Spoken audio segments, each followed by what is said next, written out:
All right, welcome everybody to TSI English Language and Reading Crash Course. This is day one, part one. Today we're focusing on the reading section of the TSI. And I've got Francisco with us. Say hi to everybody, Francisco. Hi. All right, thank you, Francisco. Appreciate it. All right, and we're going to start reading my rules for TSI reading. I'm going to have you read those in just a moment, Francisco. But first, I want to talk about kind of the design of the course. We're going to start with the reading section in day one, and day two, we're going to go to the writing section. We're not actually writing, but it's kind of like grammar and fixing sentences and that sort of thing. And then lastly, we'll talk about sort of the essay portion on day three of the course. But today we're focusing on reading.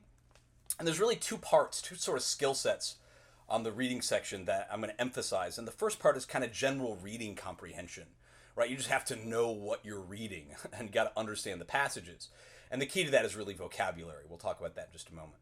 The second part is answering the questions the right way. And that this is an evidence-based reading test. So all of the evidence for the answers is all in the text. So if you understand what you're reading and you understand the question, all you got to do is go back to the passage and find the evidence for it. We're going to practice both of those, the reading comprehension and answering the questions the right way. But I'm going to start with the rules. So Francisco, go ahead and loud and proud, read rule number one for my rules for TSI reading. All right.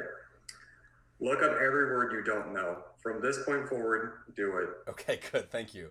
Yeah, and this applies to any prep you're doing for the TSI reading section, but honestly, like just in general, if you're doing homework or you're reading for pleasure on your own, if you see a word you don't know, I can't emphasize this enough. You've got to look up the definition of that word. If you know what the words mean, then you understand what you're reading. And if you don't know what words mean, it might as well be a foreign language. Right? Like if you want to learn Spanish or you want to learn French, like you have to know what words in Spanish mean, you have to know what words in French mean. And it's the same thing with academic English. You just have to know what words mean. So I think a lot of students, the temptation is if they see a word, they might guess what it is or just kind of skip over it. But you've got your cell phone with you at all times. You got no reason to not know what words mean. It's a good investment of your time and energy to look up words you don't know, and it'll reap benefits your entire academic career. Once you know academic vocabulary, you can read anything. But the only way to learn academic vocabulary is to look up the definitions of words. So we're going to talk about that a little bit today and practice it. Go ahead and read the second rule for me, please, Francisco. All right. Read for meaning. Don't just rush through the text. Slow down.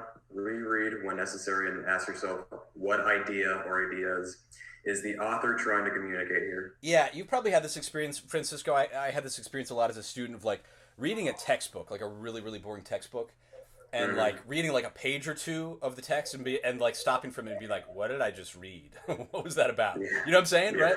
Like Yeah. that's, and especially if you have big reading assignments, like that's a very common practice. Just like, okay, plow through it and get what you can get and that's it. Right? But you're never going to really fully digest and understand the text if you don't slow down. And if you read a sentence or a paragraph and you're like, what was that about? I didn't get that. Go back to it. Reread it. And I'm guessing if you didn't understand it, there's probably a vocab issue. Go look up the words you didn't know and then reread it again. And if you can do that, slow down, kind of really read for meaning. That's the key. Read for meaning. Then again, you can understand absolutely anything you're reading. You just got to kind of take the time and effort to do that. The good news is the TSI is untimed, so you've got the time to really slow down and read carefully. So we're going to practice doing that today. Does that make sense, Francisco? Yes. Okay, awesome. Well, let's do that. Let's go to the TSI reading test. This was recently released by the College Board. Here we go. This is the TSIA2 reading test. Good. And you've got those that passage in front of you and the questions in front of you, Francisco? Yes. Awesome. Okay. Good. So the directions here say, read the passages below and choose the best answer to each question. Answer the question on the basis of what is stated or implied in the passage or passages.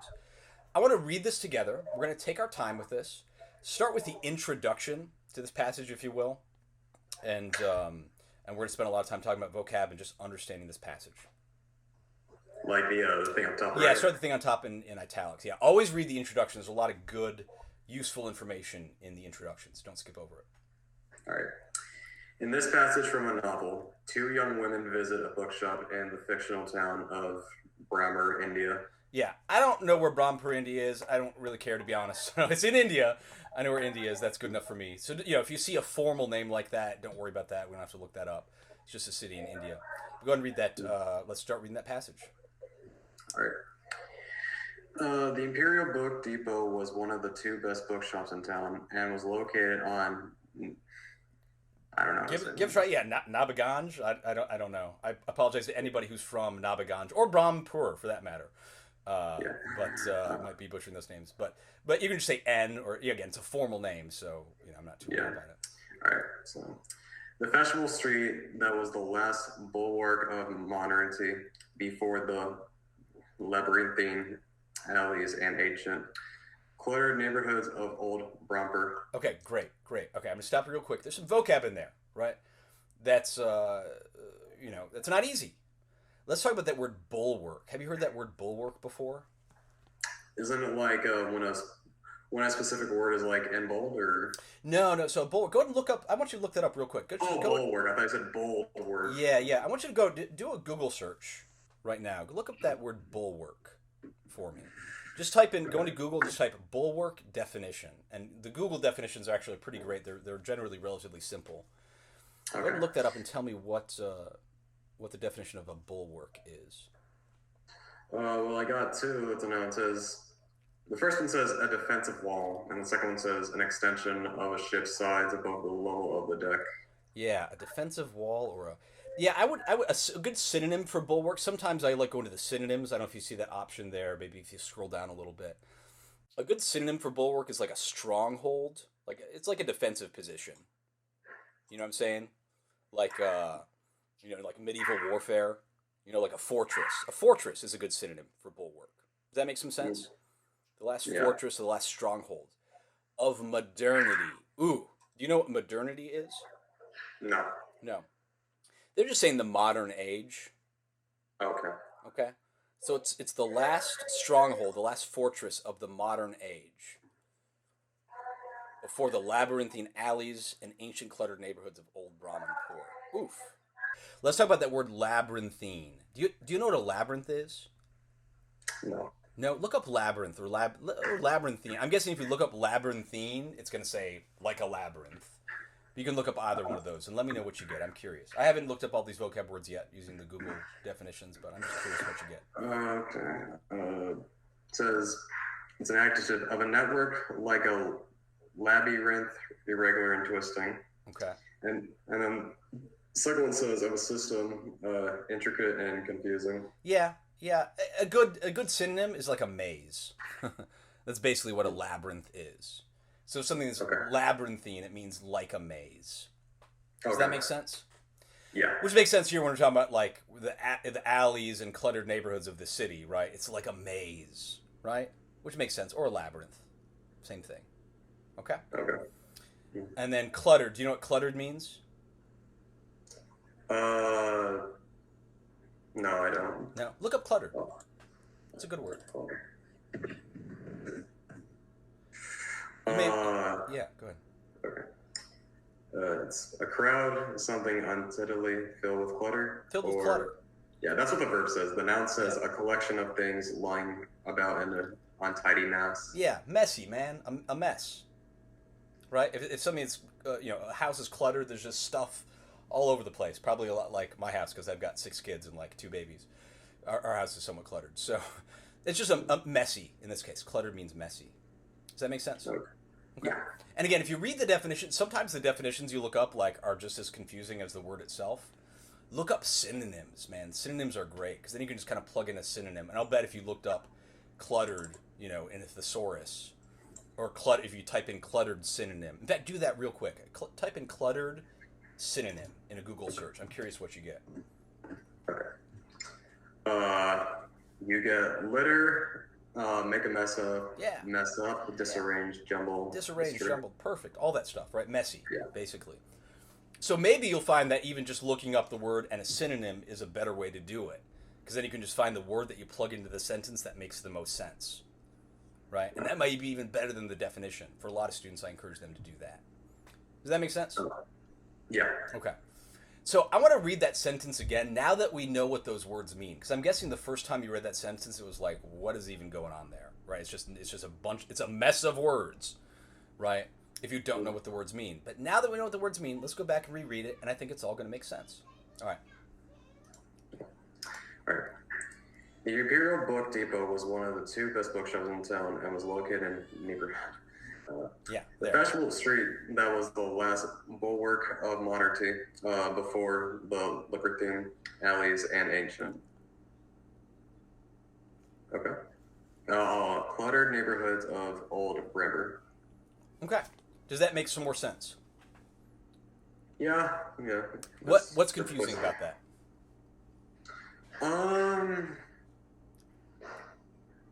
Really like, or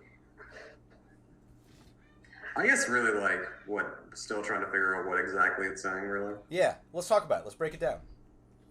All right. So the Imperial Book Depot. Okay, I guess that's the name of it's a bookshop, right? It's one of the two best bookshops in town, and it's located in the city Nabaganj. It's a fashionable street, right? Do you know what fashionable means here? Like yeah, like what is it like? I know. What's a good synonym we could plug into that would make sense? Well, like I know, like when it comes to fashion, I know it's like mainly like clothing or something. Yeah, like that. generally for clothing. Here I'd say like popular. Maybe it's in fashion, right? A lot of people like going there. Okay. Yeah. You know what I'm saying? I think that makes some sense. Yeah. Okay. All right. So it's a popular street, and it's the last bulwark of modernity. So it's a stronghold of the modern age. Before this maze of alleys and ancient neighborhoods, messy neighborhoods of Old Brahmanpur, the old part of the city. So there's like a modern, fashionable part of the city, right, where the bookshop is, and it's like the last spot of this fashionable part of the city, right, of this modern part of the city, before you get to the old, messy, ancient neighborhoods of the older part of the city. Okay. Does that make some sense? Yes. Okay. Read it one more time. I think it's going to make sense if you read it again. And I'm okay taking the time to do this. Again, this is an untimed test. You've got the time to really chew on the language. So read it one more time for me, nice and slow. The Imperial Book Depot was one of the two best bookshops in town and was located on Nabiganj. The fashionable street that was the last bulwark of monarchy before the libertine alleys and ancient cluttered neighborhoods of Old River. Does that make more sense now? Yes. Okay, good. I'll take it. All right. Now, again, if you don't understand everything, that's okay. You don't have to understand everything to do well in this test. You just have to know the part that they're asking the questions about. Okay? So, don't freak out if you read a sentence or two and you're really not sure what's going on. Try to figure it out. You got the time to do it. But right now, I just want to practice chewing on the language and looking up vocab so that we understand the passage. Go ahead and read that second sentence then. Starting with, though it was a couple of miles. Though it was a couple of miles away from the university proper, it had a greater following among students and teachers than the university and alley bookshop, which was just a few minutes away from campus. Okay, I don't think there's too much complicated vocab in that sentence there. What's that sentence saying? Let's chew on that a little bit.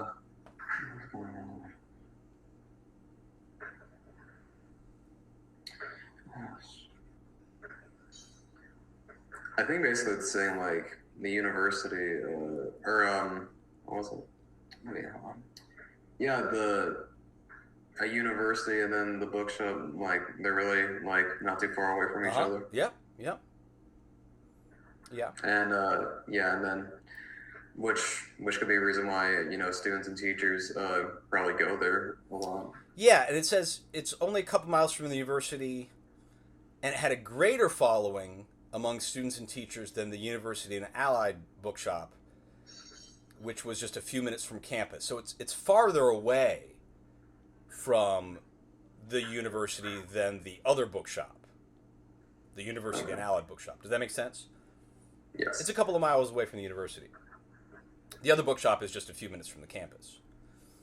But it's got a greater following among students and teachers. Does that make sense? Yes. Okay. I think that's just kind of the main idea there of that sentence. So it's more popular than the other one. We'll find out why, I think, here in a minute. All right, keep reading. The Imperial Book Depot was run by two brothers, Joshua and Bolwan, both almost illiterate in English, but both, despite their prosperous roundness, so energetic and entrepreneurial that it apparently made no difference. Okay. Good. Okay, so we've got some names here. And it says they're both almost illiterate in English. Uh, I'm guessing that means like they don't really speak English that well. Yeah, they don't illiterate in English. And if somebody's illiterate, what does that mean? Like illiterate, like they. Have you heard that word before? I've heard it before. Like It's I know real like specific. yeah, like I know what they mean, but like I don't. Well, like I don't. Look really, it up. Look it up. Look it up. Look up the word. It's got a specific meaning. You're totally on the right track, but it means something really specific. Oh yeah, unable to read or write. Unable to read or write. Right. Yeah. So I don't know if they can't speak English. Maybe not. I don't know. But I know that they're almost illiterate. They can't read and write in English. Okay, I gotcha. Does that make sense? Yes. Okay. All right. And then it says, but both, despite their prosperous roundness. That's kind of funny, right? You know what prosperous means, right? No, I don't. No? Look up prosperous. Somebody's a prosperous person. It's a good word. There's two. It says successful in material terms, flourishing financially, Yeah. or bringing wealth and success. Yeah, successful, maybe rich is kind of generally what it means. If you're prosperous, you're wealthy. So they're prosperous roundness. They're big dudes. They're big dudes, both these guys. It's just kind of a funny, almost poetic way to describe them as fat. That's what they're doing there. Does that make some sense? Yes. All right. So despite their prosperous roundness, they're so energetic and entrepreneurial. Do you know what it means to be entrepreneurial? An entrepreneur is like when they sell things, right? Or... Yeah. You're a business owner. You start businesses. Yeah. Okay. Yeah. So they're big dudes, but they're so energetic and entrepreneurial that it doesn't make any difference that they're illiterate in English. It doesn't matter that they're illiterate, right? Maybe not so much doesn't matter that they're big, but it doesn't matter that they're illiterate.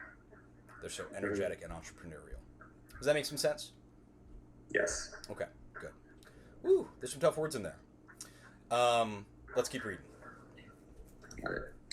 They had the best stock in town and were extremely helpful to their customers. Okay. That word stock, I know you've heard that word before. What does that mean here in this context? They had the best stock in town. What's that mean? Like the best, they had like the best items in their store. Yeah. And in this case, that would be books, right? They had the best books, right? The best Mm-hmm. stock of books, the best store of books, absolutely.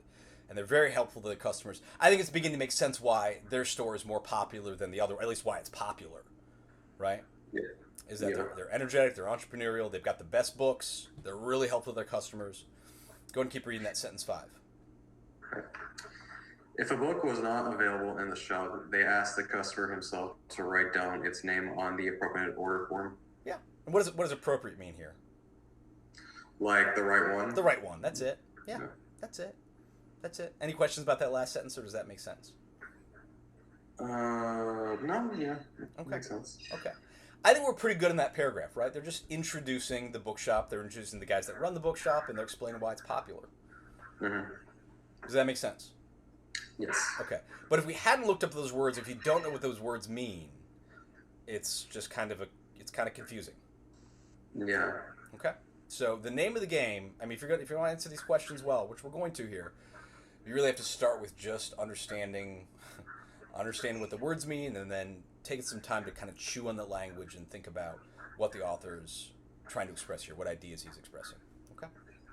Okay. All right. Let's take it from that the top of that second paragraph. Twice a week. Okay. Twice a week, an improvised university student was paid to sort new arrivals onto the designated shelves. Yes, that word, it says twice a week, and impoverished. Oh, impoverished. University student. What does impoverished mean? I'll bet you can figure that out even without looking it up. Do you know what impoverished means? What word do you see in the word impoverished? And don't worry about that IM prefix. What word do you see? Impoverished. We're talking about an impoverished student. It's a good way to describe a student. What word do you see in an impoverished? That POVER root is key here. Uh, What word does I it would remind assume. you of? Yeah. Oh, yeah, I'm guessing like smart or something. Maybe, Or maybe. You're right. You could describe a student as smart, maybe. Here, impoverished means, go ahead and look up impoverished. It's a good word. okay. It's related to the Uh, word poverty. oh. Okay, made poor. Poor. I see. Yeah, right. Now you see why, right? Why they're just easy to describe. I mean, it's easy to describe a student as poor, right? Okay. They might not be Yeah. working, or they're working like, a minimum wage job or something like that, right? So twice a Mhm. week, an impoverished, a poor university student was paid to sort new arrivals onto the designated just means appropriate, right? The proper shelves. Okay. Okay. Does that make sense? Yes. Okay. And again, like, look, is this going to make or break you whether you know what the word impoverished means or not? Probably not. But again, if you want to boost your reading comprehension, it's a skill you're going to need throughout your academic career.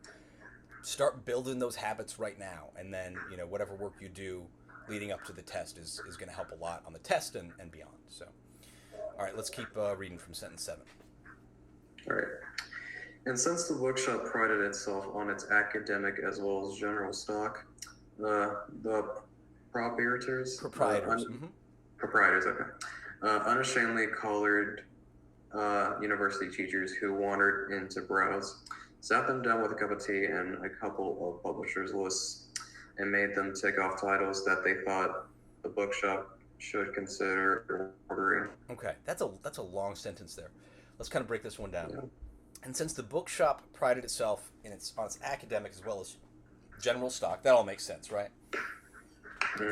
They've got a good supply of books that are academic and general. And then it says the proprietors. Do you know who the proprietors are? Do you know what that means? Well, I'm assuming it was the brothers. It's the brothers. Yeah, it's referring to the brothers, which makes sense, Yeah. right? You can kind of figure that out from the context, right? But look up that word proprietors. It's a good word. I'm guessing that definition means like the store owners or something. That's it. Yeah, if you're a proprietor, you're the owner. That's it. The owner or manager. Yeah. Yeah. Okay. And then it says they unashamedly collared university teachers who wandered in. Collared is a really interesting word here. I'm just going to tell you what it means here in this context. It means like they grabbed them by the collar. Like they forced them, basically. Right? If a university teacher walked in, they're like, hey, I need you for a minute. Come here. Right? If they wandered in to browse, right? Then they sat them down with a cup of tea and a couple of publishers' lists and made them tick off titles they thought the bookshop should consider offering. So that word collared, does that make sense here in this context? So basically, they just asked them to talk. Is that it? Yeah, and not so much ask them, they like almost collared implies like they forced them. It says they unashamedly collared them. And they sat them down in front of a cup of tea. At least they did it kind of nicely, right? But they're like, come here. They gave him a cup of tea, gave him a publisher's list, and then it said that it made them tick off titles they thought the bookshop should consider ordering. What does that mean here? They made them tick off titles. Well, when I've heard the phrase "tick off" before. Yeah, generally and, it's like to make somebody angry, right? But that doesn't make much sense here, right? Even though you might be like, I'd be pissed if some guy, like forced me to do something I wasn't planning on doing. So what is it? Let's think about the context here. All right, they've got a cup of tea and some publishers' lists. What do you think it means for them to tick off titles that they thought the bookshop should consider offering? like popular titles. Yeah, just like check them off the list. Okay. That's all. Like make a check, right? Yeah. That's all it means there. Does that make some sense? Yes. Let's read that whole sentence again now that we know what all those words mean. I think it's going to make a whole lot more sense. Take it from the top of sentence 7. All right. And since the book shall pride itself on its academic as well as general stock, the proprietors unashamedly collared university teachers who wandered in to browse, sat them down with a cup of tea and a couple of publishers' lists, and made them tick off titles that they thought the bookshop should consider ordering. Okay, great. Does that make sense? Yes. Excellent. Let's keep reading. These teachers were happy to ensure that books they needed for their courses would be readily available to their students. Okay. Does that make sense? Yes. Okay, good. And then sentence 9. Many of them resented the university and allied bookshop for its entrenched, lethargic, unresponsive, and high-handed ways. Yeah. Ooh, okay. So it says many of them resented the university and allied bookshop. What does resented mean? Do you know what that means? Like, to show or present them, or That's present, right? Here it's to resent. They resented. Resent. Go and look that up. It's a good word, to resent someone or something. Okay.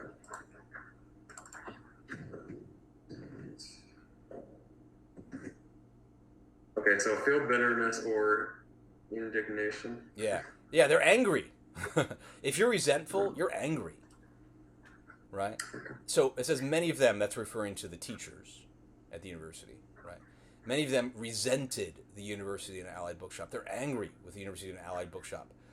Then it says, for its entrenched, lethargic, unresponsive, and high-handed ways. Okay, lots of words here. Entrenched just means like they're used to doing things a certain way. That's all entrenched means. They're used to doing it a certain way. They've always done it that way. Do you know what lethargic means? No. Go ahead and look up lethargic. It's a good word, man. It's a great word. And maybe type in lethargic synonym. I think I like the synonyms better. Okay. Well, the definition says affected by lethargy. So Yeah, that's a terrible definition, right? Like if you get a definition that doesn't serve you, that doesn't make sense, get a synonym. Maybe even start there. So I got sluggish, There you go. slow, dull, Yeah. lazy. Yeah, all that. idle. Great, perfect. All that is lethargic. Lazy. That's great. It kind of means tired. You could be in like a lethargic mood. You could be tired and kind of lazy, right? I'm feeling lethargic today, right? Until I drank my 5th cup of coffee. This might have been number 6. I'm not quite sure, but that's what lethargic means. Does that make sense? Yeah. Okay, so they've got an entrenched, lethargic, unresponsive. What do you think unresponsive means? You can figure this out without even looking it up. Yeah, they don't respond. They don't respond, right? You ask them a question and they're like, they don't give you an answer, or can't give you an answer. Or you ask for something and they just don't get it to you. They're unresponsive. Mm-hmm. Compare that to like what these brothers are doing, right? They're like bringing them in. They're like, hey man, what would be a good book to offer? You know, like they're listening to their customers. They're listening to the people that are going to buy their books. Clearly, right, attentive to the needs of their customers. And then it says, and high-handed ways. Do you know what high-handed means? You can say no. I feel like I've heard that one. I didn't know. Yeah, I've totally heard it. I had to look this up recently because I didn't know either. I've heard it before, but go ahead and look it up. High-handed. See if we can get a definition of that. Because I've actually forgotten. So I don't know everything as well, right? And I even looked it up a couple days ago. So, yeah. Using power or authority without considering the feelings of others. Oh, yeah. Okay. Yeah, so taking advantage of your power and authority. That's to be high-handed. Okay. So let's read that sentence again now that we know what those words mean. Okay. All right, so many of them resented the university and allied bookshop for its entrenched, lethargic, unresponsive, and high-handed ways. Okay, does that make some sense now? Yes. Okay, I can see why they would resent that bookshop, right? If it's entrenched, lethargic, unresponsive, and high-handed. Okay, those are all negative things, right?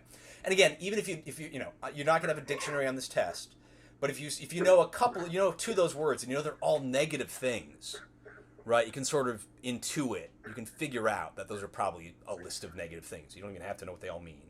You can kind of get the sense of the meaning, even if you don't know the exact definition. Does that make sense? Mm-hmm. Yes. Okay, good. Let's keep reading. Right.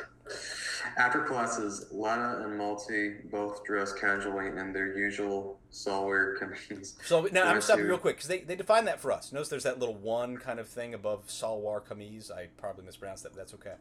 They define it for sort of at the end of the passage. Do you see that? Yeah, I see the little one. Go ahead and read the definition real quick. Went to. Or do you see where the definition of salwar kameez is? It's at the end of the passage. You might have to scroll to the other column. Wait. It's inside the boxed part of the text. Oh, okay. Right above question number 1. Mm-hmm. A salwar kameez is a traditional Indian garment. Yeah, okay, great. And sometimes they'll define some of the words for you. Again, most of them they don't. But there they did. Okay, it's just a garment. Piece of clothing. Okay. So they're both dressed casually in their salwar kameez. Keep reading.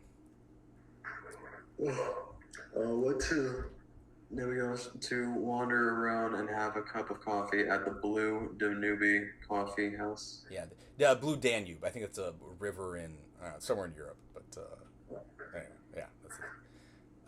Okay. Okay. Does that sentence make any sense? Yeah. Okay. Yeah. There's some terms in there like stalwart comedians, but again, it's not essential to the meaning of it. These girls are going to Nabiganj to have a cup of coffee at a coffee house. Okay, great. Yeah. All right, keep reading, please. This activity, known to university students as gauging, they could afford to indulge in about once a week. Okay, probably because they're impoverished. Do you know what the word indulge means here? Maybe attend or. Yeah, that would work here. I think just they could afford to enjoy. To indulge in something means to like enjoy it greatly. Mm-hmm. Okay. Yeah, you see them like chocolate commercials, and they're like, "Indulge your senses." And there's like melted chocolate swirling around on the screen. I swear I've seen that commercial a lot. Apparently, watching too much TV and not reading enough. Clearly. All right. Anyway, let's take it from sentence 12. As they passed the Imperial Book Depot, they were drawn magnetically in. Ooh, what do you think that means when it says they were drawn magnetically in? What do you think that means? You can figure it out. Like drawn towards. Yeah, they were just drawn towards it. Right? They're like, ooh, what's this? Yeah, right? Like a magnet. Yeah, like a magnet, right? Absolutely. Absolutely. That's exactly what it means. And you can figure that out without looking it up. All right, let's keep reading. Mm-hmm. Each wandered off to her favorite shows and subjects. Okay. Melty headed straight. Oh, wait. Did you want me to? No, that's good. I think that makes sense, I think. Yeah, okay. Melty headed straight for the novels. Letta went for poetry. Okay, keep reading. On the way, however, she paused by the science shows, not because she understood much science, but rather because she did not. That's interesting, right? She paused by the science shelves, not because she understood much science, but rather because she did not. That's interesting. Does that sentence make any sense or no? Yeah, what it's really like telling me like she wants to know much more about science. Exactly, right? Exactly, right? That's clear, right? The author's kind of saying that without saying it, right? He could be like, she didn't know much about science, but she wanted to learn more about it. I mean, he could have said that, right? Mm-hmm. But the author says, sort of in a poetical way, that she paused by the science shelves, not because she understood much science, but rather because she did not. That's interesting. I love that you're able to figure that out. I mean, that's exactly how I want you to be reading, right? You can kind of chew on words. And I don't want you to go too far off into your imagination. I don't want to stray too far from the text, but that's exactly what the text is implying, if you understand what the author's saying there. Absolutely. Great. Let's take it from 16. Whenever she opened a scientific book and saw whole paragraphs of incomprehensible words and symbols, she felt a sense of wonder at the great territories of learning that lay beyond her. The sum of so many noble and purposive attempts to make objective sense of the world. Oh, that's a long sentence, man. A long sentence. Filled with incomprehensible words, perhaps. Yeah. So whenever she opened a scientific book and saw whole paragraphs of incomprehensible words and symbols, you know what incomprehensible means? I'm guessing like something that you don't know. Something you don't know, something you can't comprehend, right? No comprendo, right? And by the way, if you speak Spanish, how's your Spanish, Francisco? Is it any good?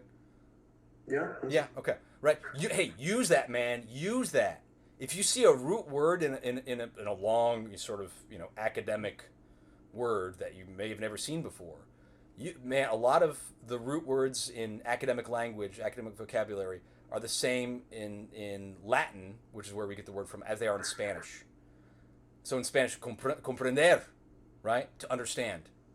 So if something is incomprehensible, right? Comprendo, right? You don't understand it. It's incomprehensible. Does that make sense? Yes. Yeah, you can use that. Use that knowledge of Spanish. It's very helpful. She felt a great sense of wonder at the great territories of learning that lay beyond her. What does that mean?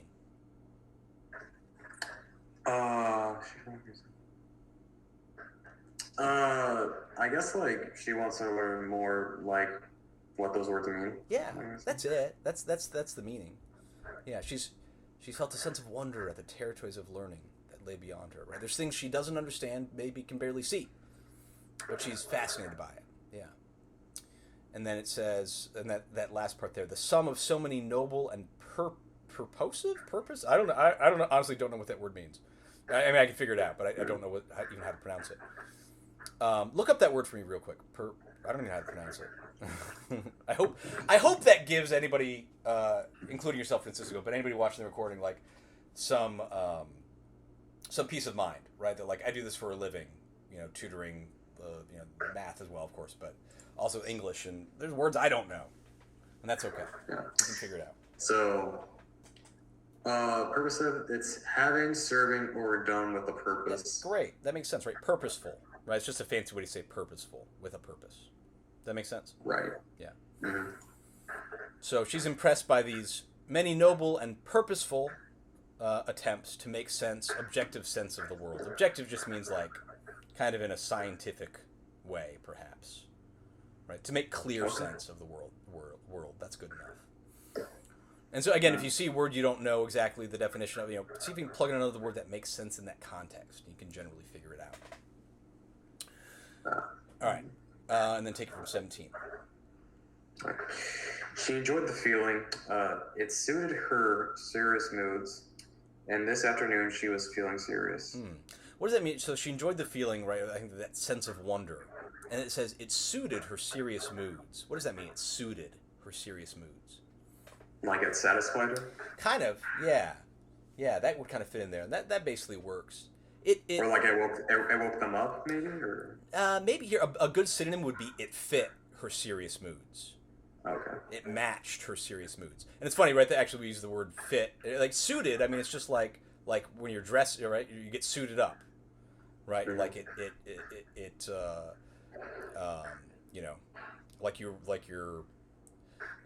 I use the synonym fit, right? It fit, it matched her serious moods. But that word suited is similar to the word fit, right? We talk about it for dress. But that's it, yeah. And it said, and this afternoon she was feeling serious. Okay, that's the end. Let's jump into these questions now. Go ahead and read that first question for me. Oh, before we do that, actually, I want to go back to the rules, because now we need to talk about answering these questions. So I want you to read rule number 3 here on my rules. All right. Look for evidence in the text to support the correct answer choice, and to eliminate incorrect answer choices. You never need to bring in your opinion or think about what might sound reasonable.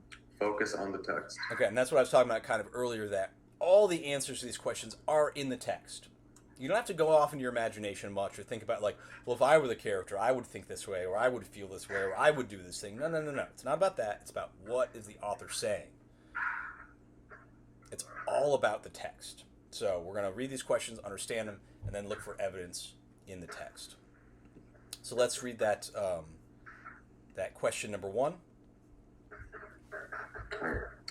The first paragraph, sentences 1 through 5, suggests which of the following about the relationship between university students and teachers and the Imperial Book Depot. Okay, do you understand what the question's asking us here, Francisco, or no? Basically, like, what do the students, the teachers, and basically what do they think about the store, basically? It's more specific than that. It's more specific than that. Read that again for me, that question. Nice and slow. The first paragraph, sentences 1 through 5, suggest which of the following about the relationship between university students and teachers and the Imperial Book Depot. Okay, so what's the question asking us here? Yeah.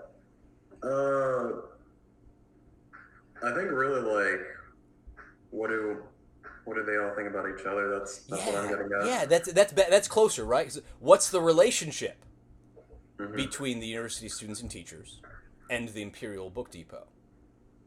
Okay, that's it. And the answer to that is in the first paragraph, sentences 1 through 5. There's a relationship between the students and teachers and the Imperial Book Depot, right? Which is the one owned by these brothers. Here's what we need to do, and I know like this stinks because we've already read this before, but this is what you have to do on the test. Okay, don't guess. Go back to the paragraph. Go back to those sentences. And whenever they reference a paragraph or a set of sentences, you need to reread those sentences. You have to. But we're going to reread them with the question in mind. we're going to reread that first paragraph, looking for something about the relationship between the university students and teachers and the Imperial Book Depot. Does that make sense, Francisco? Mm-hmm. Okay, let's do that. Let's reread that together and make a special mental note if you see anything about the relationship between the university students and teachers and the Book Depot. Go ahead and read it. The Imperial Book Depot was one of the two best bookshops in town and was located on, the fashionable street that was the last bulwark of modernity before the labyrinthine alleys and ancient, cluttered neighborhoods of Old River. Keep reading.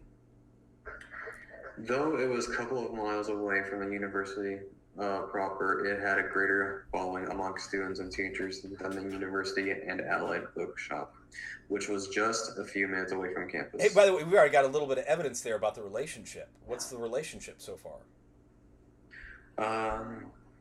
Look in sentence 2. Do you see anything about the relationship between students and teachers and the Book Depot? What do we see?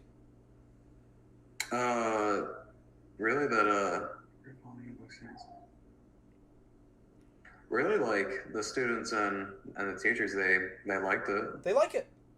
They like it. That's it. It's more popular than the one that's closer to the campus.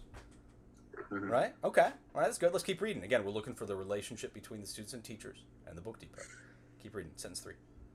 The Imperial Book Depot was run by two brothers, Joshua and Bulwan, both almost illiterate in English, but both, despite their prosperous roundness, so energetic and entrepreneurial that it apparently made no difference. They had the best stock in town and were extremely helpful to their customers. If a book was not available in the shop, they asked the customer himself to write down its name on the appropriate order form. Okay. All right. Could you tell me, based on that reading, without even looking at the answer choices right now, what's the relationship? Just describe it for me. The relationship between the university students and teachers and the Imperial Book Depot. Just describe it to me. Really, they're really positive towards each other. Very positive. Yeah. Why? Well, hold on. Yeah. And then go back to the text, right? Tell me why. Yeah. You're right.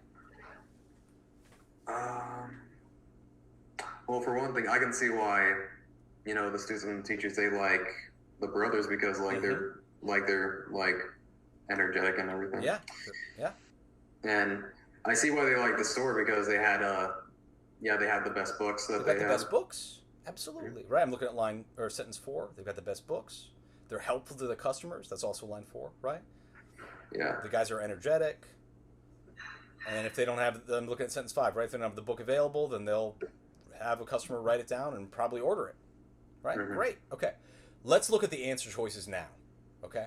Go ahead and read answer choice A. Now, here, this is important. A lot of students, when they read a question, they'll just jump to all the answer choices and just pick one like, oh, that one, right? Don't do that.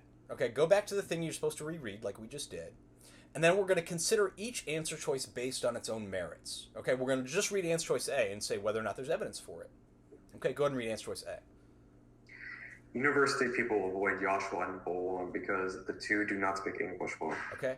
Does that first paragraph suggest that about the relationship between the students and teachers and the Imperial Book Depot? Does it suggest that? Absolutely not. Absolutely not. It's insane. Right? It's the exact opposite. Right? It's the exact opposite. But you can see why some people might pick that because they're like, oh, they're illiterate in English. Okay, I wouldn't want to, go to a bookshop run by guys that don't speak the language I speak, right? You might think that might seem reasonable to you, but that's the exact opposite of what the passage is suggesting. Does that make sense? Yeah. We can get rid of answer choice A. It's gone. I'm going to delete it. Gone. All right. Go ahead and read answer choice B. Students will soon start buying their books from a newer and more modern bookshop. Does the passage suggest that about the relation between students and teachers and the Imperial Book Depot? No. No, it doesn't suggest it. Just the answer choice alone might sound reasonable if you hadn't read the passage, right? You're like, well, people might like going to a newer bookshop, but the passage isn't saying that, right? They like going to the one run by the brothers, right? It's more popular than the one that's even closer to campus. No, there's evidence against B. Does that make sense? Yes. Okay, go ahead and read answer choice C. Both students and teachers prefer the Imperial Book Depot to the bookshop closer to campus. How's that? I think I just said that, didn't I? How's that?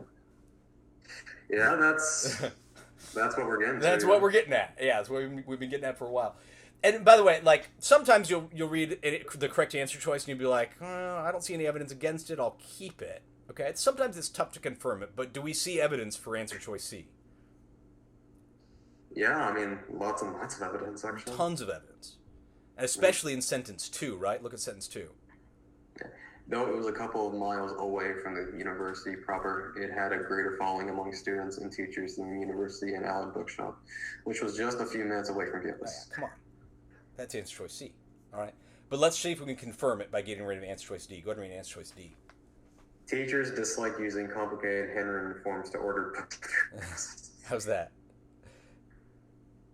No. No. Now, hold on. I mean, I can see why some people might pick this, right? Because there's that whole section, there's that sentence 5 at the end of that paragraph, right, where it talks about them writing down their book title on the form or whatever. I don't like filling out forms. Most people don't like filling out forms. I get it, but that's just not what the sentence or the paragraph is saying. There's no evidence that they dislike doing it. Mm-hmm. None. But tons of evidence for C, especially that sentence 2. So we can confirm it's answer choice C. Any questions about that? No. I don't have the answer key in front of me. Do I need an answer key here, man? No. No. If you understand what the passage is saying, and you understand the question, and you know you got to look back and find evidence, the right answer jumps out at you and hits you in the face. Does that make sense, Francisco? Yes. Let's keep rolling. Question 2. In the second paragraph, sentences 6 through 9, the narrator indicates which of the following about Imperial Book Depot business practices. All right, we got to go back. We got to read 6 through 9. We just got to do it.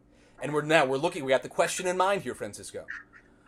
All right, the narrator is indicating something about the Imperial Book Depot's business practices. Okay? So, Okay. let's read that, looking for something about their practices. Go and start with sentence 6. All right. Twice a week, an impoverished university student was paid to sort new arrivals onto the designated shelves.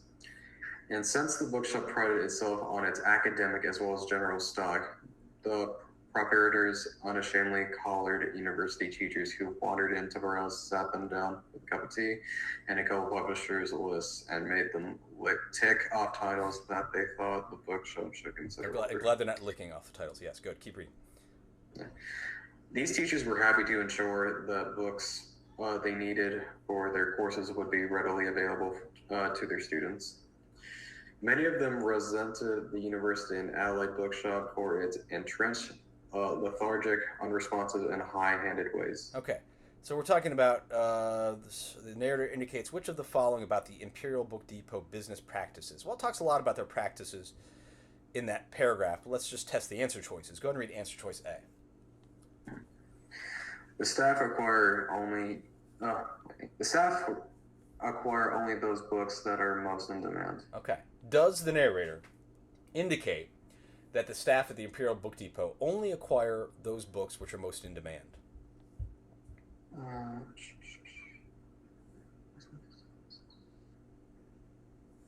No, I don't see it. I don't see it. And that's a little bit tempting. I had to stop and consider it here for a minute. Right? Mm-hmm. Because it does talk about them, right, having the professors, the teacher of the university, tick off titles they thought would be helpful. Mm-hmm. Right? But I've got an issue with one word in answer choice A. Mm. What word really should bother you in answer choice A?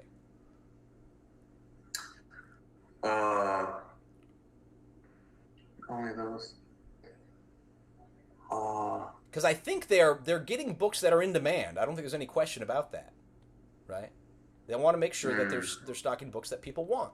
That's why they're having the teachers come in and tell them what they should order. Yeah, okay, I got you. But there's one word in answer choice A that throws that whole thing off. What is it? Well. Do you see it or no? I would say acquire, maybe, or I think it's the word right after that. Only. Only. Okay, the staff acquire only those books that are most in demand. Right? Is there any evidence that they're only getting books that are most in demand? Well, a couple of publishers. No. I mean, they're getting books that are in demand. There's no question. But there's no evidence that they are acquiring only those books that are most in demand. They might have some other stuff, too, that, is not as popular. That's okay. I don't know. Right? But I have no reason to believe they're only stocking the stuff that's most in demand. Does that make some sense? Yes. Okay. That's tricky, right? One word can throw off an answer choice. So you've got to really take your time reading these answer choices and really understand what they're saying. Does that make sense what answer choice A is saying? Yes. Yeah, and there's just no evidence for that. So I would get rid of A. Gone. Go ahead and read B. The clerks prefer to help people find non-academic books and magazines. Does the narrator indicate that about the Imperial Book Depot's practices, that the clerks prefer to help people find non-academic books and magazines? These teachers. No, I don't see it. I don't see it either. Like, what clerks? I don't even know what it's talking about there. Exactly. Yeah. What clerks? There's no evidence for that in those. None. Yeah. I'm getting rid of it. Gone. B's gone. Go to read answer choice C. The owners employ students and rely on teachers for information. All right. Does the narrator suggest or indicate that the Imperial Book Depot employs students and relies on teachers for information? No, I don't see it. I think maybe. Teachers are. Wait, I think there's some evidence that employs students, right? Isn't there evidence that employs students? Yeah, it's not employ students, but rely on teachers for information. You don't see them relying on teachers for information? Hold on. Twice a week. Look at the first part about employing students. Where is the evidence that they employ students?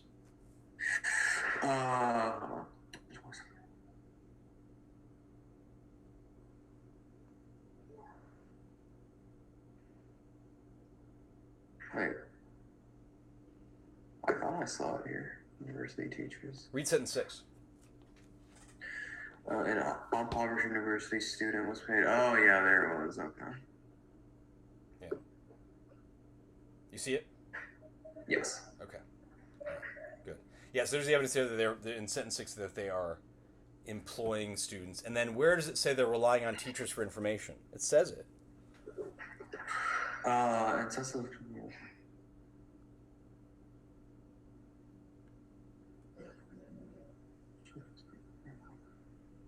well, 7 says that that's what the teachers should the teacher should tell them that they should check off titles that the teachers want. Yeah.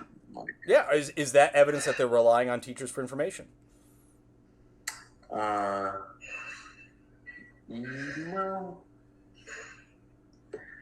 I mean, that's really what the teachers want. I don't really see it as Is the bookstore relying on teachers for information? Yes or no? In sentence 7.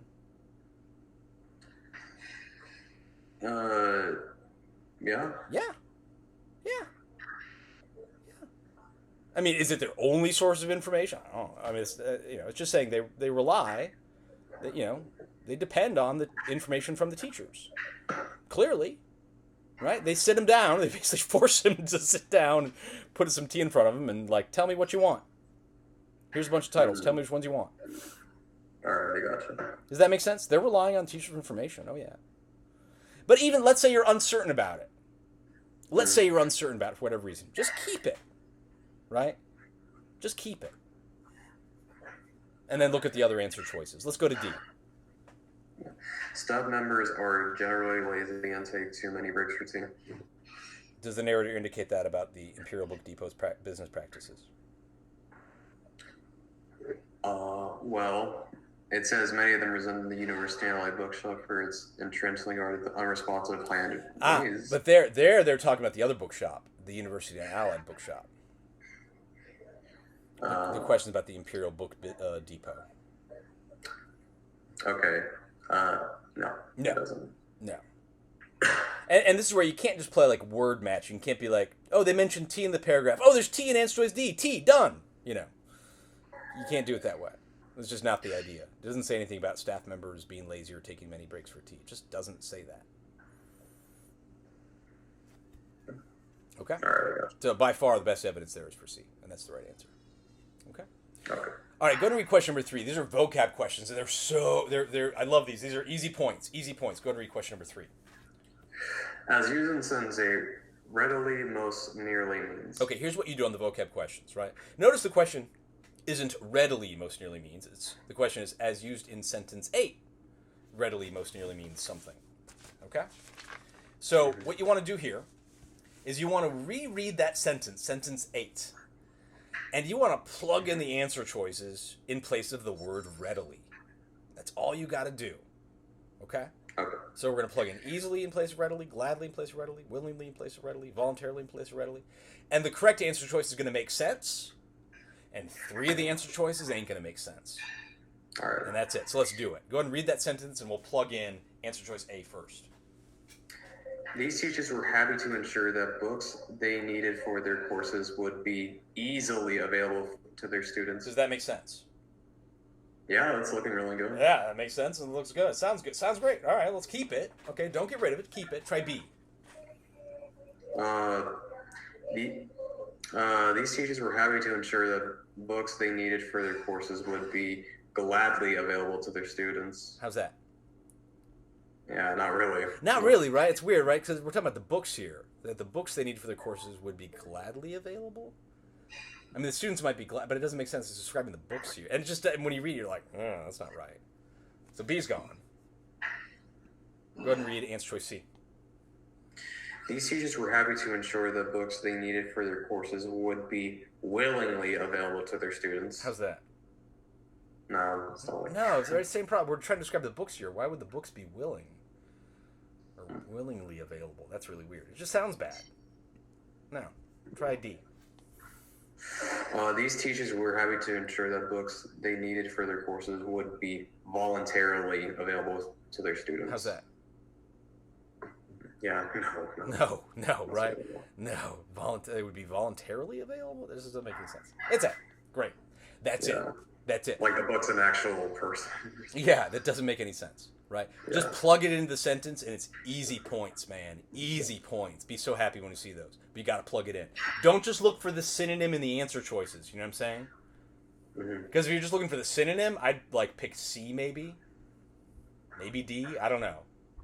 But you plug it in. Just A works, and the others don't. It's A. I don't even need the answer key. Go and read question number 4. We'll take a little break here after 4. All right. The third paragraph, sentences 10 through 17, suggests that Lila regards science as... Ooh, okay, all right. Well, crap, we gotta read sentence 10 through 17, right? And we're looking for how Lata regards science. Okay, look, I know the part just for the sake of time. You know, I don't think we need to read all of it because we know the part of the paragraph where she talks about how she regards science, right? You know where that is? Yeah, that's in starting with like sentence 15, maybe. Yeah, 15. Let's just take it from there, right? Okay. So yeah, Lana went for poetry. On the way, however, she paused by the science shelves, not because she understood much science, but rather because she did not. Keep reading. Okay. Whenever she opened a scientific book and saw whole paragraphs of incomprehensible words and symbols, she felt a sense of wonder at the great territory of learning that lay beyond her. The sum of so many noble and purposive attempts to make objective sense of the world. She enjoyed the feeling. It suited her serious moods, and this afternoon she was feeling serious. Okay, great. Okay. So that third paragraph suggests that Lata regards science as something. Okay, well, let's just test the answer choices here. Go and read answer choice A. A topic that is less engaging than fiction. Okay. Does Lata regard science as a topic that is less engaging than fiction? It might be helpful to know what engaging means here. Do you know what engaging means in this context? Like less interesting? Less imperfect, right? You plug interesting makes perfect sense when you plug it in. That's what it means, right?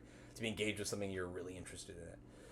So does Lata regard science as a topic that's less engaging than fiction? No, it doesn't say that.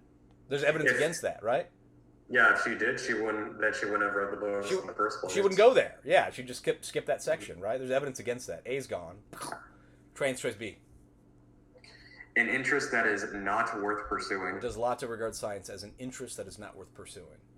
No. No, come on. Again, just so much evidence against that, right? She's fascinated by it. She's drawn to it. Go ahead and read answer choice C. A simple but appealing field of study. What do you think about answer choice C? Well, I do like the appeal and field of study part, but simple. I don't know about that because she said she doesn't know much about it. Excellent, so. Francisco. Excellent. Right. Here's the deal. There's two statements in there. Answer choice C is saying that Lotte regards science as a simple field of study and an appealing field of study. If you just focus on the word appealing, it's very tempting, right? And in fact, there's evidence we know she finds it appealing, right? She's drawn to it. She's fascinated by it, all that. Is it a simple field of study? Is there evidence against that? Yeah. Where's the evidence? Where's the evidence against that it's a simple field of study, or she regards it as a simple field of study? Because she said she understood, not because she understood much, but rather because she did not. Yeah, that, and then even more, right? Read part of sentence 16. Whenever she opened a scientific book and saw whole paragraphs in incomprehensible words and symbols, she felt a sense of wonder at the great territories of learning that lay beyond her. Great. That's good, right? I mean, it's vast, incomprehensible words and symbols, right? I mean, it's clearly not simple. Does that make sense? Yes. Answer choice C brings a great principle that you see here on the TSI reading section, which is that if an answer choice is half correct, it's totally wrong. Half correct is not good enough. The whole thing has to be right. One word can throw off an answer choice. It reminds me of the other one where it said that the staff require only those books, right? Only throws off that answer choice for question 2. And here the word simple, one word, throws off answer choice C. So you got to take into account the whole statement. Does that make sense? Good. C is gone. Let me hear D. I hope it works. An unfamiliar but intriguing subject. Okay, does that third paragraph suggest Lotte regards science as an unfamiliar but intriguing subject? Let's see. Do you know what intriguing means?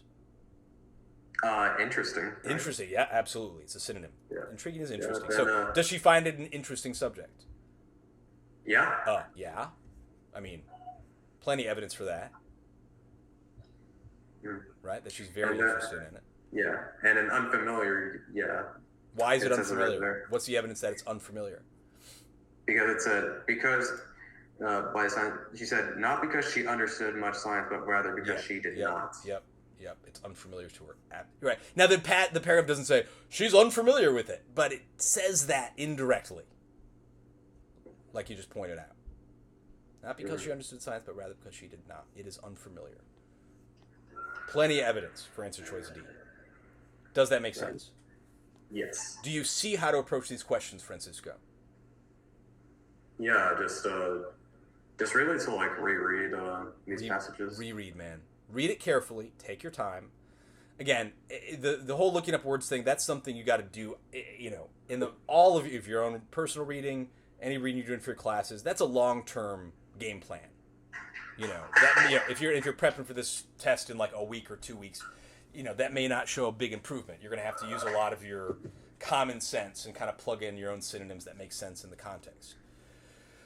But still, I mean, it's still an important skill that's worth practicing in general. But if you got a handle on the passage, all the evidence you need for the answers is there in the passage. Everything. You don't have to go off in your imagination. You don't have to think about your feelings or how if you were the character, what you would do, or none of that. It's all, what is the author saying? What is their evidence for? Does that make sense? Yes. Awesome. Okay, we'll take a little break here. We'll get into part 2 a little bit later, but we will finish that here in just a little bit. So let's take a break and get back to part 2 very soon. All right. Thanks, Francisco. All right.